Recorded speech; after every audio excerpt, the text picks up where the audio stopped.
नाजरीन, आप देख रहे हैं रियासत आंध्र प्रदेश का मशहूर व मकबूल यूट्यूब चैनल बज़्म आईना वकील साहब पोस्ट। मैं सैयद कुदरतुल्लाह क़ादरी आज एक खुसूसी इंटरव्यू के लिए शेख जिलानी बादशाह साहब के मकान पहुंचा हूं। शेख जिलानी बादशाह तारुफ के कोई मोहताज नहीं हैं, क्योंकि वो गायत्री हॉस्पिटल के नाम से एक बहुत बड़ी हॉस्पिटल करनूल में चलाते हैं। रिसेंटली उन्होंने कांग्रेस में ज्वाइन किया है।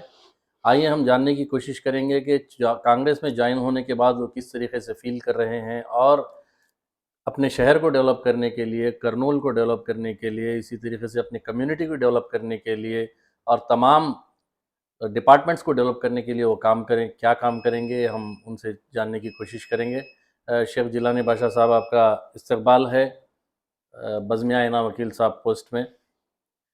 आपने जो है कांग्रेस ज्वाइन किया है, तो ये ज्वाइन करने का मकसद क्या है? सबको अस्सलाम वालेकुम। पूरे हमारे मुसलमान भाइयों और बहनों को 29 जनवरी जब शर्मिला मैडम करनूल आए थे, मैं कांग्रेस पार्टी में ज्वाइन हुआ हूँ। कांग्रेस पार्टी से पहले मैं वाईसीपी में काम कर रहा था, minority general secretary state coordinate कर रहा था। तो 4.5 साल मैं वाईएसआरसीपी में काम करा और जगनमोहन रेड्डी साहब जो भी डेवलपमेंट करते या मुसलमानों के लिए कुछ करते, ये सोचकर उनके साथ चला हूँ। 4.5 साल काम करने के बाद, देखने के बाद मेरे को ये समझ में आया कि जगनमोहन रेड्डी साहब डेवलपमेंट के तरह कुछ करने वाले हैं ही नहीं। और जो भी पैसा उन अकाउंट्स में डाल रहे हैं, वो पैसा लोगों से कलेक्ट करके 100 लोगों से कलेक्ट करके 10 लोगों के अकाउंट में डालना, ये भी पसंद नहीं है। ये सोचकर और मैं ये डिसीजन लिया हूँ कि कांग्रेस पार्टी सेक्युलर पार्टी है, पार्टी में ज्वाइन होके जो भी करना है डेवलपमेंट कांग्रेस पार्टी से ही होता। जो भी स्पेशल कैटेगरी स्टेटस आना है, पोलावरम बनना है और सीपीएस रद्द करना है, और जो मद्यपानम निषेधम की बात हुई थी जगनमोहन रेड्डी साहब के हिसाब से, वो भी जो भी करना है तो वो कांग्रेस पार्टी से ही होता। दूसरे पार्टी कुछ नहीं कर सकती। अब बीजेपी पार्टी है, वो मततत्व पार्टी है, एक हिंदुत्व पार्टी है, हिंदू हिंदू लोगों के लिए काम करती है पार्टी।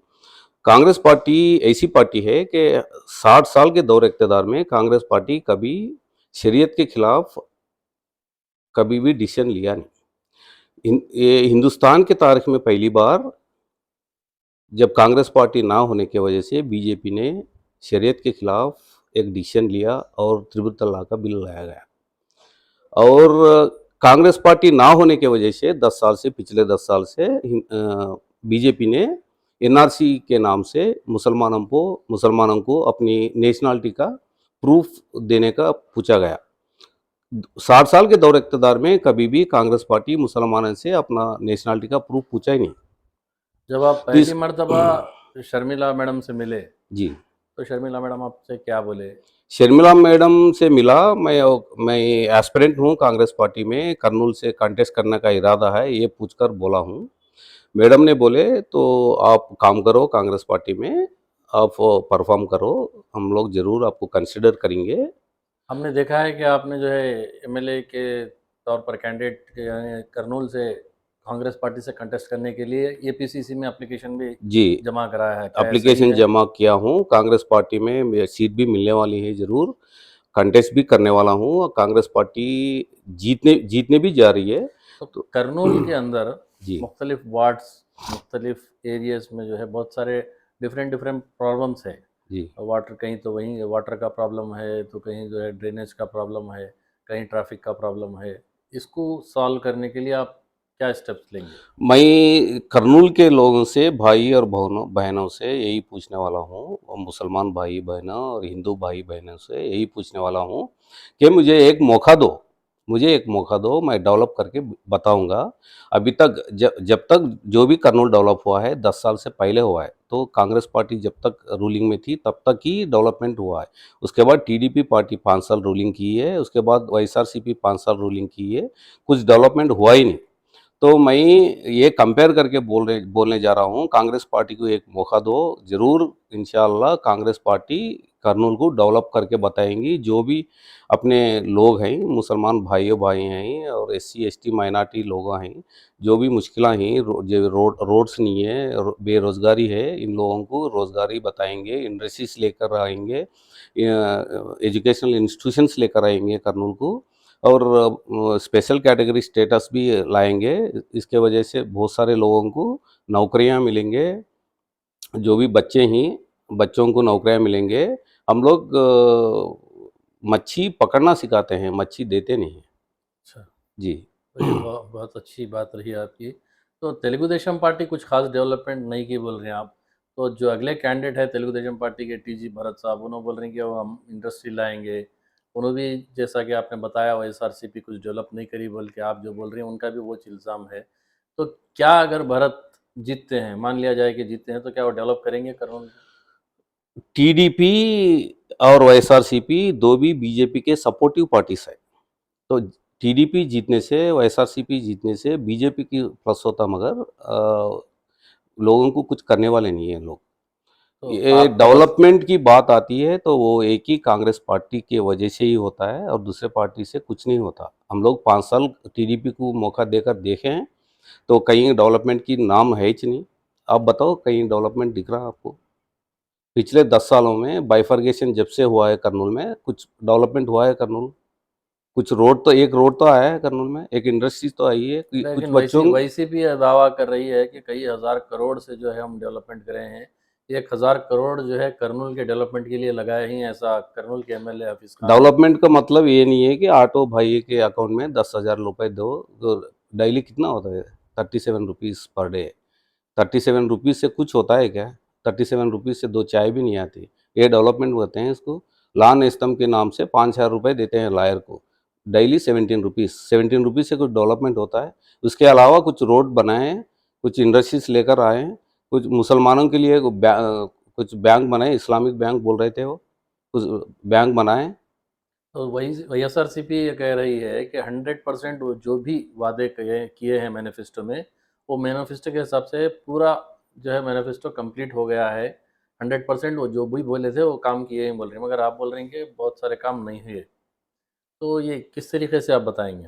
आप बोलिए, मैनिफेस्टो में जब मद्यपान निषेधम भी था, मद्यपान निषेधम हुआ है। मैनिफेस्टो में सीपीएस रद्दू था, सीपीएस रद्दू हुआ है। मैनिफेस्टो में जॉब कैलेंडर था, हर साल जॉब कैलेंडर आ रहा है। तो अब मैन 6,600 पोस्ट कुछ दिए ना गवर्नमेंट ने। इलेक्शन के सामने देने क्या कहते हैं उसको? अच्छा, मैनिफेस्टो में पोलावरम था, पोलावरम कंप्लीट हुआ है। पोलावरम में जो है कांग्रेस के ऊपर इल्ज़ाम लगा रही हैं, बीजेपी के ऊपर इल्ज़ाम लगा रही हैं वो लोग। जब क्या बोल रहे थे, अब ప్రత్యేక హోదా వస్తే అందరికీ ఉద్యోగాలు దొరుకుతాయి, यही बोल रहे थे ना। 25 మంది ఎంపీలు రిజైన్ చేద్దాము, ఎలా రాదో सेंट्रल मेडल वंची తీసుకొద్దాము बोल रहे थे जगनमोहन रेड्डी साहब। अब 22 एमपीस आपके पास हैं, क्या मेडल वंचिनारो आप? मद्यपानम निषेधम का जो आप बोले, लिकर का जो बैन बोले, लिकर बैन बहुत जगह जो है शॉप्स उठाए ही हम लोग जो है धीरे धीरे। इसमें जो है ताजुब की बात ये रही कि जो भी लिकर बेच रहे हैं वो पुलिस बेच रही है, पुलिस बेच रही है। पहले किसी को टेंडर में दे रहे थे, आजकल पुलिस ही बेच रही है। पुलिस ही बैठ के, पुलिस का काम क्या है, कहीं मध्यम अगर इलीगल चल रहा, कहीं लिकर इलीगल से बेच रहे हैं तो उसको पकड़ना काम है। पुलिस ही बैठ के पुलिस ही बेचने, इसको क्या कहते हैं आप ही बोलना। लोग सोचना है सब। तो क्या डेवलपमेंट हुआ है पिछले 5 साल में, आप बोलिए? कुछ अब तो डेवलपमेंट कर्नूल को कुछ हुआ है क्या? हाईकोर्ट बोल रहे थे कर्नूल को, हाई कोर्ट कोई एमएलए हाँ टीडीपी रिसेंटली टीडीपी जो है ब्रेक रिसेंटली लगाया 4 बोल दिन रहे। पहले एक एमएलए कर रहे थे, राजधानी कूड़ बैठता था। एक कैपिटल का अहमद क्या है उसको पता ही नहीं है। तो कैपिटल आने की वजह से क्या आते हैं, एक कैपिटल की वजह से क्या डेवलपमेंट होता है, एक कैपिटल किस लिए चाहिए उसको पता ही नहीं है, वो एमएलए है। तो क्या करना है उसको, क्या बोलना है, आप ही बताओ। बहुत जगह वाईसीपी ये बोल रही है कि हम जो है स्कॉलरशिप दिए बच्चों को, हम जो है वुमेन्स को एम्पावर करें, हम जो है कॉलेजेस लाए, मेडिकल कॉलेजेस दिए, ये सब बात कर रहे हैं। इस मेडिकल कॉलेजेस सेंट्रल गवर्नमेंट का स्कीम है, स्टेट गवर्नमेंट का नहीं है स्कीम। सेंट्रल गवर्नमेंट का स्कीम है। 4 मेडिकल कॉलेज आए हैं, पूरे 7 मेडिकल कॉलेज में 4 कंप्लीट हुए हैं और 3 मेडिकल कॉलेज अंडर कंस्ट्रक्शन चल रहा है। तो वो 7 मेडिकल कॉलेज सेंट्रल गवर्नमेंट का स्कीम है। सेंट्रल से जो फंड आता है वो फंड से बनाए हैं, वो स्टेट गवर्नमेंट का कुछ उसमें इंटरवेंशन नहीं है। तो और जो भी डेवलपमेंट की बात कर रहे हैं रोड्स, अब एक बार रोड्स जाकर देखिए खेड़ों को, विलेजेस को, तो आप जाके वापस नहीं आ सकते।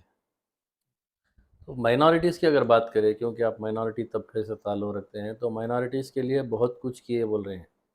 वैसीपी का ये दावा कोरोना के वजह वैसीपी से का आज ये दावा है कि हमने जितना किया है माइनॉरिटीज़ के लिए, शायद ही कोई दीगर पार्टी या दूसरी पार्टी इतना माइनॉरिटीज़ के लिए की है, बल्कि उनका इल्ज़ाम है। इस देश में माइनॉरिटीज़ कोरोना की वजह से जिंदा है, अदरवाइज कब की भगा दिया होता माइनॉरिटीज़ को। अच्छा। एनआरसी के नाम पे माइनॉरिटीज़ को भगाने की कोशिश शायद चल रही थी। अल्लाह का फजल से कोरोना आया। एक ऐसा तो ये बात नहीं बोलना है हमें, कोरोना आया इसलिए वो शुरुआत बंद हुई है। तो आप अगर कर्नूल के एमएलए बनते हैं, तो पहला प्रायोरिटी आपका क्या होगा?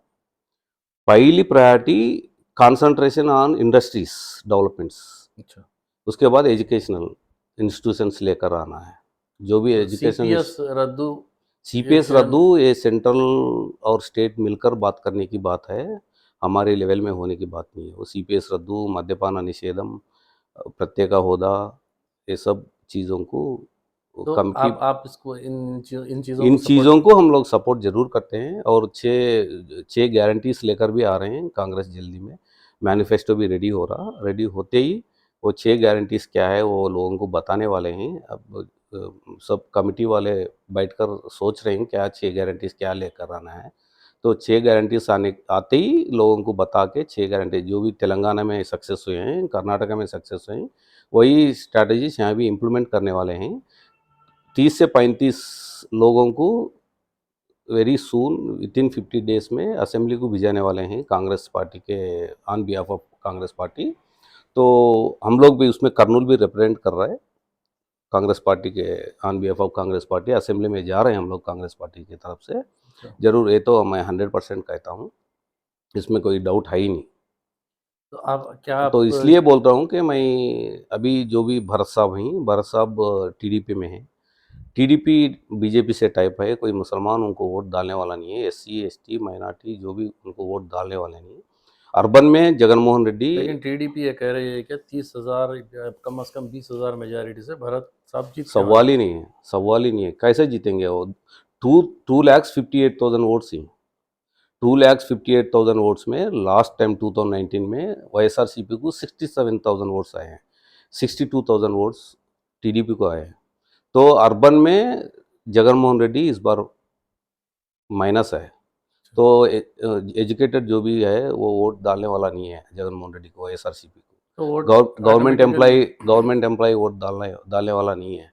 तो ये जो भी सेंटरिंग काम करने वाला है, गाउंडा काम करने वाला है, टाइल्स काम करने वाला है, कारपेंटर है, जो इलेक्ट्रिशियन है, इन लोग कोई भी वोट डालने वाले नहीं है। हॉस्पिटल के लोग कोई भी वोट डालने वाले नहीं है, एजुकेशनल इंस्टीट्यूशन कोई भी वोट डालने वाला नहीं। वाईएसआरसीपी जीतने वाली ही नहीं है अर्बन में। जी। तो सिंस ये इससे पुत्तू है बीजेपी से, तो TDP not going to win. तो ओनली ऑप्शन इज कांग्रेस। तो सिर्फ सेक्युलर पार्टी होने की वजह से सेकुलर जो है पार्टी, इसको आता, ये आपका वर्षन है। जी सेकुलर पार्टी है, सबको मिलाने वाली पार्टी है, सबको मिला लेकर लेकर चलने वाली पार्टी है। एससी एसटी माइनॉरिटीज, बीसी ओसी सबको मिला के लेकर चलने वाली पार्टी कांग्रेस पार्टी है। इसलिए कांग्रेस पार्टी में जाने वाले काम करने वाले हैं हम लोग। तो ज़रूर सबको लेकर हम लोग कांग्रेस पार्टी का झंडा कोंडारेड्डी बुर्ज को लहराने वाले हैं। तो बहुत खुशी की बात, काफ़ी अच्छा इंटरव्यू रहा शेख जिलानी बादशाह साहब, आपका बहुत बहुत शुक्रिया जो आपका कीमती वक्त बज़्म आईना वकील साहब पोस्ट के लिए। हम उम्मीद करते हैं कि आपको जो है आइंदा सीट आएगी और यकीनन आप करनूल का डेवलपमेंट करेंगे। अगर आपकी बात मानी जाए तो आने वाले दिनों में कांग्रेस पार्टी रूल करेगी और जितने भी फेल्यूर्स वाईसीपी के जानिब से हुए हैं वो से जो है आप सक्सेस में तब्दील करेंगे। बहुत बहुत जरूर शुक्रिया इंशाल्लाह। आपका। अल्लाह हाफिज़।